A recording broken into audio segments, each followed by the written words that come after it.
بسم اللہ الرحمن الرحیم۔ السلام علیکم۔ سورہ فاتحہ کے فضائل اور خصوصیات۔ سورہ فاتحہ کو قرآن کریم میں بہت سی خصوصیات حاصل ہے۔ اول یہ کہ قرآن اسی سے شروع ہوتا ہے، نماز اسی سے شروع ہوتی ہے، اور نزول کے اعتبار سے بھی سب سے پہلی سورت جو مکمل طور پر نازل ہوئی یہی سورت ہے۔ سورہ اقرا، مزمل اور مدثر کی چند آیات ضرور اس سے پہلے نازل ہو چکی تھی، مگر مکمل سورت سب سے پہلے فاتحہ ہی نازل ہوئی۔ جن حضرات صحابہ رضی اللہ عنہ سے سورہ فاتحہ کا اول ما نزل یعنی نزول میں سب سے پہلی سورت ہونا منقول ہے، ان کا مطلب غالباً یہی ہے کہ پوری سورت اس سے پہلے اور کوئی نازل نہیں ہوئی۔ شاید اسی وجہ سے اس سورت کا نام بھی فاتحۃ الکتاب رکھا گیا ہے۔ دوسری خصوصیت یہ ہے کہ یہ سورت ایک حیثیت سے پورے قرآن کا متن اور سارا قرآن اس کی شرح ہے، خواہ اس وجہ سے کہ پورے قرآن کے مقاصد ایمان اور عمل صالح میں دائر ہے، اور ان دونوں چیزوں کے بنیادی اصول اس سورت میں بیان کر دیے گئے ہیں۔ تفسیر روح المعانی اور روح البیان میں اس کا تفصیلی بیان ہے۔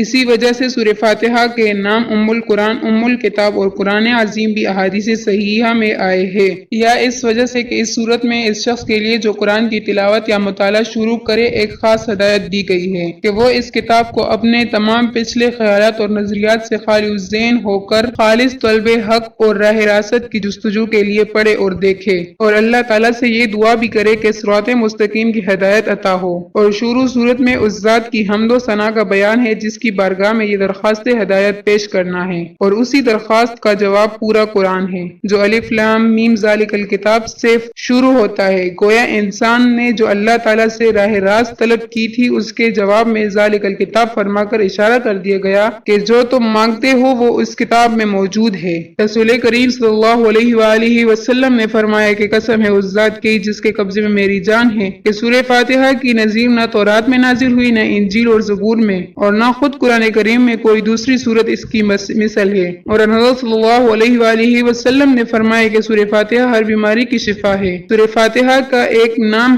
حدیث میں سورہ شفا بھی آیا ہے، اور صحیح بخاری میں بروایت انس رضی اللہ عنہ مذکور ہے کہ رسول اللہ صلی اللہ علیہ وآلہ وسلم نے فرمایا کہ قرآن کریم کی سب سورتوں میں عظیم ترین الحمدللہ رب العالمین ہے۔ اللہ حافظ۔